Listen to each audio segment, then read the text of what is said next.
Akabaye Fremin galata kenhima jaalata moota maatiiwwan waaqayyoon kan jaalattan waaqayyoo isinin kan jaalatu miseensi hordoftoota chaanaalii keenya waadaa fannoo miidiyaa akkam ooltan akkam jirtu akkam yoo nageessan irratti magoochumaan geenye barnoonni keenya itti fufee jira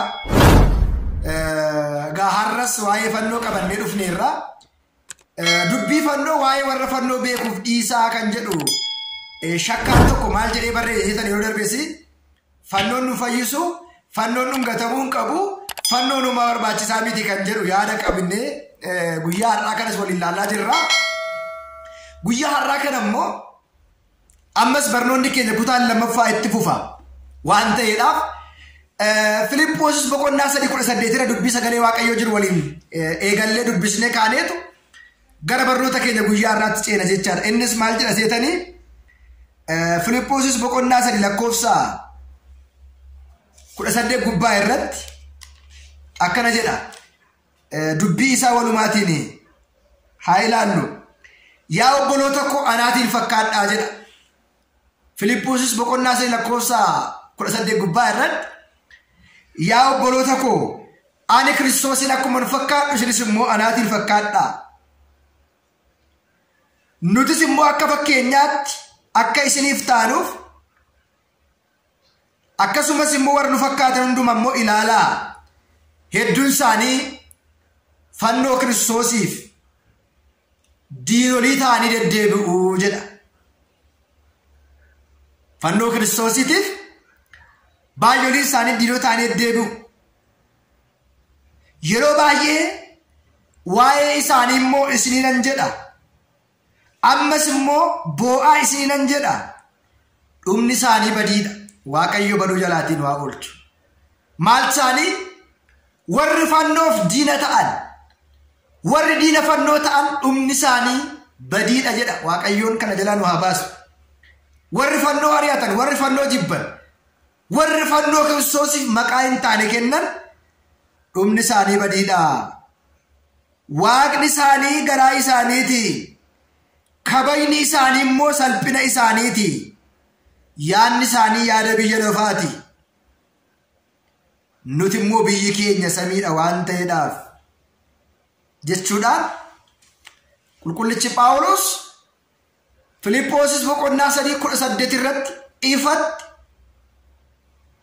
qooqa ifa ta'eetiin barreessee jira jechaadha. Innaa maatiiwwan waaqayyoo diinni fannoo eenyudha ree? Eenyudha har'a fannoo jibbaa kan jiru? Yemmuu fannoo morma keessan irratti argu kan ijji isaa dhiiga uffatu kan fuulli isaa gurraacha'u eenyudha inni?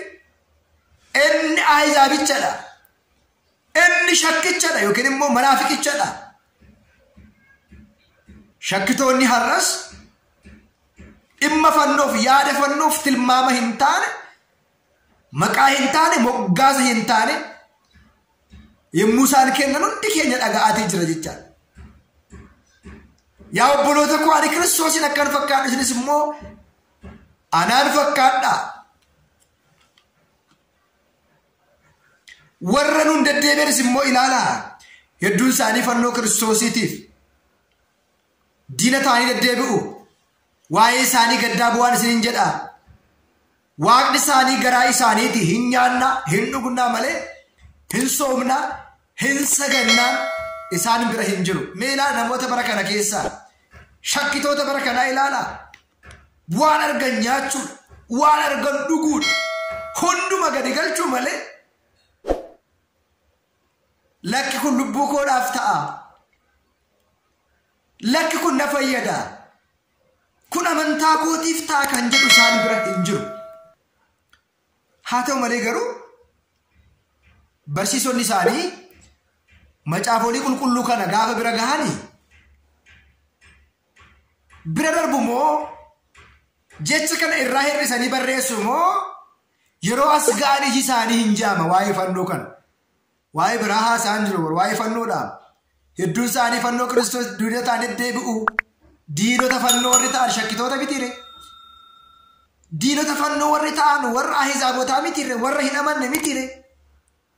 maatiiwwan waaqayyo bara kanatu raajii kanatu nurratti raawwachaa jira. Warri har'a fannoo jibban, warri fannoo ari'atan, warri diina fannoo ta'an morma keenya irratti gaafa argan warri hin gammanne, warri dhiphatan seexanni fannoon jaalatu. Seexanatti fannoon hin tolu. Fakkeenyaatiif gaaffiin isin gaafadha. Fannoo kana kaastanii nama seexanni qabe, afuurri hamaa, afuurri xonqolaa qabe mataa addarra gaafa keessan gubadhe jedha. Namni tokko gara tsabalaa dhaqee namni afuura hamaa ofirraa qabu tokko yommuu tsaballi mataa irratti naqamu gubadhe jedha. Amma akka ibsa jara kanaatti akka tilmaama shakkitootaatti fannoon erga muka ta'ee adda nama afuurri hamaan irra jirurra gaafa irra keenyu maaliif gubadhe jedhanii fannoon muka dha'u. Mukni nama gubuu hin danda'u. Nama iyyisiisuu hin danda'u. Inni biraan erga tsaballi bishaan ta'eeti nama afuurri hamaa qabde mataa irratti gaafa naqnu gubadhe jedha. Silaa bishaan namatti qorra malee namatti qabbanaa malee nama hin gubu. Fannoonis namatti qorra malee yookiin immoo nama hin gubu. Seexanni maaliif gubadhe jedhanii humna waaqayyoo ta'ee waan nuuf kennameef. Akkuma Qorontos 1 ibsee fi Filiiphoos irrattis hedduun isaanii fannoo Kiristoosiif diinota ta'anii deddeebi'u. Akkuma ni jedhee dubbate jechaadha. Kanaaf maatiiwwan waaqayyoo maqaa waaqayyootiin fannoon kun hedduu fayyisa. Maqaa eenyuutiin? Humna waaqayyootiin. Tsaballi maqaa eenyuutiin fayyisa? Maqaa waaqayyootiin hin fayyisa. Agartanii garaagarummaan isaa isa kanadha. Fannoon kun waaqa miti. Fannoo kanarra kan oole garuu waaqadha. Fannoon kun humna hin qabu. Fannoo kanarra kan jiru garuu humna waaqayyooti. Irree waaqayyooti. Mee fannoo kanaan immoo eenyu du'e? Fannoon kun eenyuuf diinadha? Eenyuuf immoo jaalala? Isa jedhu beekuun barbaachisaadha. Fannoo kana eenyutu jaalataa? Eenyutu jibba kan jedhu macaafa qulqulluun isin dubbisan haasaa biraa miti. Akkuma abbaan barbaade ka'ee waan barbaade haasa'uu fi odeessu otoo hin ta'in macaafa qulqulluu irra kan jiruun isinitti hima. Egaa innis Efesoon 2:16 gubbaa irratti akkana jedha.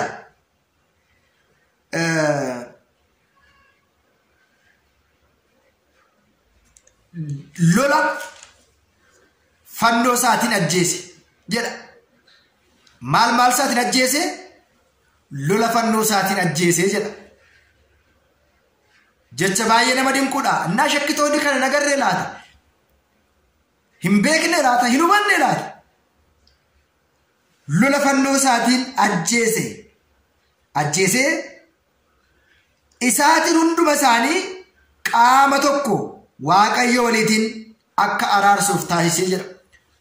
Lola fannoo isaatiin ajjeesee hundumayyuu qaama tokkootiin hunda isaanii qaama tokkootiin waaqayyo waliitiin walitti araarsee jedha. Abbaan lolaa eenyudha? Daabiloos. Fannoo kan hin jaalanne eenyudha? Daabiloos. Maqaa fannoo kan balleessu eenyudha? Diina fannoo. Fannoo kan kabajuuf kan qabatu eenyudha? Kiristaana. Fannoo kan kabaju eenyudha? Kiristaana. Kabaja fannoo kan qabu eenyudha? Kiristaana. Eenyu kabaja fannoo si barsiise? Kiristoos. Kan agartanii garaagarummaan isaa. Maal jedha seetanii Oromoon gaafa mammaaku? Otoo hin hubatiin qubaa hin gubatii jedha. Har'a warri hin barsiisne, warri wangeela hin beekne barsiisuu hin danda'u. Manni kiristaanaa wangeela kana dhaloota Kiristoosiin dura bara 34 kakuu moofaa kan isheen fudhattee fi wangeelatti buluu kan eegalte. har'a garuu kana deemaan garaagaraa መንገደኛ ሁሉ ስለ ክርስትና ሊያስተምረን ሊሰብከን ይነሳል har'a kana deemaan hundu waa'ee kiristaanummaa nutti muudhaaf waa'ee wangeelaa nu barsiisuudhaaf hin barbaada jechaadha maal jedha seetanii lammaa yaaqish taaxanyii nama sin beeknetti dhaqiitii nama sin beekne biratti dhaqiitii ulamii jedha amaariffisaa jechaadha maatiiwwan waaqayyo namni tokko warqii harka isaatii qaba yoo ta'e kun warqiidha yoo ta'e yaa namanaa inni harka kee irraa kun warqii miti gatii yoo ittiin jetteeni keessi isaa shakkii eegala hin shakka yaadu eegala kun silaa warqiidha warqii jedhee fudheera akkamittan namni kun warqii miti naan jedha jedhee yaade gatuu danda'a gatuu keedhaan dura garuu namni kun warqii kana si harkaa gatee yeroo ati gattee deemtu fudhachuuf ta'uu danda'a of eeggannoo gochuun barbaachisaadha maatiiwwan waaqaa amma warra miidiyaarra deemanii bubbisan kana warra miidiyaarra deemanii haasa'an kana isaaniin dhiisne callisne ittiin qaana'uu fannoo hidhachuu kootti kiristaana ta'uu kootti amantaa ortodoksii ta'uu kootti ittiin qaana'uu 100% dhibba tokkotti shakku kana beekuudha maal jedha jeetan qulqullichi Phaawulos lammaffaa Xiimotewos boqonnaa 1:12 irratti ittiin qaana'uu waaqar waaqessi nan beekaa jedha አላፍርበትም ያመንኩትን አውቀዋለሁ ነን ቤካ waaqan waaqessu naaf galeera naaf ta'eera fudhadheera na jiraachiseera na eegeera kana caala maal barbaaddare warri lapheen keessan shakkaa jiru hin shakkina hin sodaatina hin raafamina warri kana deemaa garaagaraatiin booji'amuu kaatan oduu baaltii diina dhageessanii warri fannoo keessan kutuu kaatan warri social miidiyaatti baatanii fannoo kuttan morma keessan of kutuu dandeessu morma keessan asiin miti asiin kutuu dandeessu miidiyaatti baatanii warri morma keessan irraa fannoo kuttan morma keessan ofirraa kutuu dandeessu tawaayidoon garuu tawaayidoodhuma yeroo hundumaa eenyullee duubatti ishee deebisuu hin danda'u allisee olillee jeequu hin danda'u isa kana ammoo Maarqos 16 kaasaa dubbisaa Maatiyos 16 kaasaa dubbisaa allisee ol jeequu hin danda'anii jedha kutaan sadaffaa itti fufamee waliif sheer godhaa jara kana biraan naaf ga'a haasaa kan jirru oduu durii miti hebboo yookiin sheekoo miti macaafa qulqulluudha kanarratti yoo walii gala ta'e macaafuma sin baatta sanarra waa'een fannoo jira maal gootu laata fannoo baachuun akkamitti waliin kan laalu ta'a galatoo